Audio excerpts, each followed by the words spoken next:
नमस्ते। स्वागत है आपका डिजिटल न्यूज में, जहां हम आपको यूपी की सबसे ताजा और महत्वपूर्ण खबरें फटाफट पेश करते हैं। आज की 5 बड़ी खबरें जानना आपके लिए बेहद जरूरी है। रोजाना यूपी की न्यूज अपडेट पाने के लिए हमारे चैनल डिजिटल न्यूज को सब्सक्राइब करना न भूलें।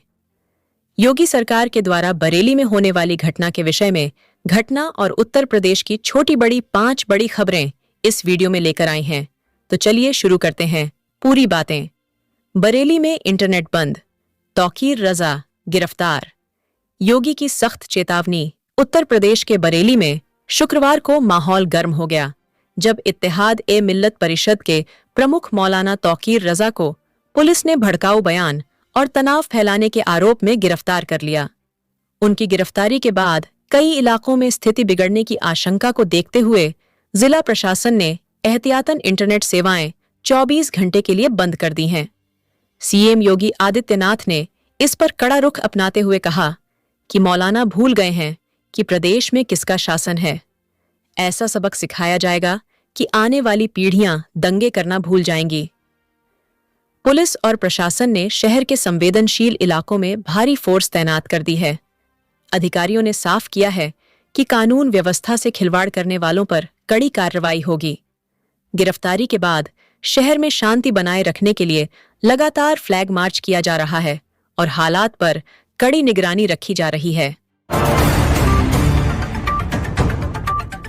राजा भैया की बेटी राघवी ने लगाया सनसनीखेज आरोप, मां बेटी की जान को खतरा बताया।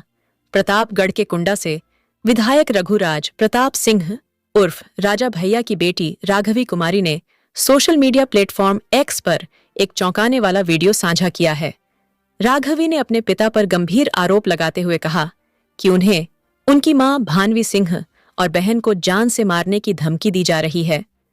वीडियो में राघवी ने भावुक अपील करते हुए कहा, हाथ पैर मत काटिए, एक ही बार में हमें मार दीजिए, और प्रशासन से सुरक्षा की मांग की।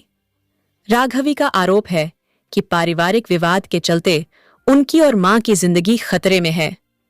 उन्होंने कहा कि घर में लंबे समय से तनाव है और अब यह डर हद से बढ़ चुका है। इस वीडियो के सामने आते ही इलाके में सनसनी फैल गई है। पुलिस ने मामले को गंभीरता से लेते हुए जांच शुरू कर दी है। हालांकि अब तक राजा भैया या उनके प्रतिनिधियों की ओर से कोई आधिकारिक प्रतिक्रिया सामने नहीं आई है। यूपी में गोबर पेंट क्रांति।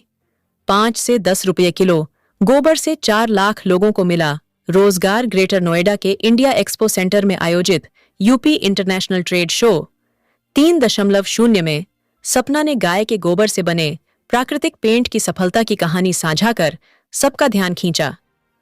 उन्होंने बताया कि लगभग 4 साल पहले केंद्रीय मंत्री नितिन गडकरी ने इस पहल की शुरुआत की थी।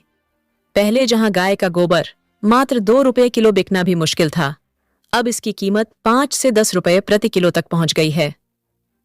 मुख्यमंत्री योगी आदित्यनाथ ने इस विचार को बड़े स्तर पर अपनाया, जिसके परिणाम स्वरूप प्रदेश में 300 से अधिक पेंट निर्माण इकाइयां स्थापित हो चुकी हैं और करीब 4 लाख लोगों को रोजगार मिला है। ये पेंट पर्यावरण अनुकूल, टिकाऊ और रासायनिक पेंट की तुलना में अधिक सुरक्षित है। ट्रेड शो में इस बार 80 देशों के 550 खरीदार और 2225 प्रदर्शक शामिल हैं और अनुमान है कि करीब 5000 करोड़ रुपए का व्यापार होगा। यूपी के कई सरकारी भवनों पर भी इस पेंट का उपयोग शुरू हो चुका है। इस पहल से न केवल पर्यावरण संरक्षण को बढ़ावा मिला है, बल्कि किसानों और ग्रामीण उद्यमियों की आर्थिक स्थिति मजबूत करने का मार्ग भी प्रशस्त हुआ है। यूपी में खाद्य का गहराता संकट।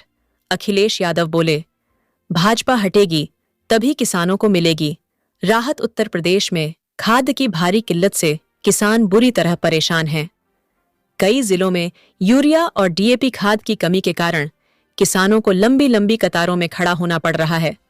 समय पर खाद न मिलने से रब्बी सीजन की बुवाई पर भी असर पड़ने लगा है। इस बीच समाजवादी पार्टी प्रमुख अखिलेश यादव ने भाजपा सरकार पर सीधा हमला बोला है। उन्होंने कहा कि जब तक भाजपा सत्ता में है, किसानों को राहत मिलना मुश्किल है। खाद का यह संकट सरकार की नीतियों की विफलता का नतीजा है। अखिलेश ने वादा किया कि उनकी पार्टी की सरकार बनने पर किसानों को समय पर और पर्याप्त मात्रा में खाद उपलब्ध कराई जाएगी। किसानों का कहना है कि निजी दुकानों पर खाद महंगे दामों में बिक रही है, जबकि सरकारी केंद्रों पर पर्याप्त स्टॉक नहीं है। कृषि विशेषज्ञों का मानना है कि अगर जल्द समाधान नहीं निकाला गया तो फसल उत्पादन पर बड़ा असर पड़ेगा और राज्य की कृषि अर्थव्यवस्था को भारी नुकसान झेलना पड़ सकता है। इलाहाबाद हाईकोर्ट में आज 24 नए जज लेंगे शपथ। जजों की संख्या 109 हुई। इलाहाबाद हाईकोर्ट में न्याय व्यवस्था को और मजबूत करने के लिए आज 24 नए जजों की नियुक्ति की जा रही है। शनिवार दोपहर 1 बजे हाईकोर्ट परिसर में शपथ ग्रहण समारोह आयोजित होगा। इस मौके पर इलाहाबाद हाईकोर्ट के चीफ जस्टिस अरुण भंसाली नए जजों को शपथ दिलाएंगे। नई नियुक्ति के बाद हाईकोर्ट में जजों की संख्या बढ़कर 109 हो जाएगी, जो न्यायिक कार्यों में लंबित मामलों को तेजी से निपटाने में मददगार साबित होगी। उत्तर प्रदेश के सबसे बड़े हाईकोर्ट में लंबे समय से न्यायाधीशों की कमी महसूस की जा रही थी। नए जजों के आने से न सिर्फ सुनवाई की गति बढ़ेगी, बल्कि आम जनता को भी न्याय समय पर मिल सकेगा। राज्य सरकार और केंद्र सरकार ने मिलकर इस नियुक्ति को मंजूरी दी है। शपथ ग्रहण समारोह में हाईकोर्ट के वरिष्ठ जज, बार एसोसिएशन के पदाधिकारी और प्रशासनिक अधिकारी भी मौजूद रहेंगे। इस 5 न्यूज में सबसे कौन सी न्यूज सबसे अच्छी लगी, या मुझे कमेंट बॉक्स में जरूर बताएं। और आप किस जिले से हैं, ये भी कमेंट बॉक्स में लिखें। धन्यवाद।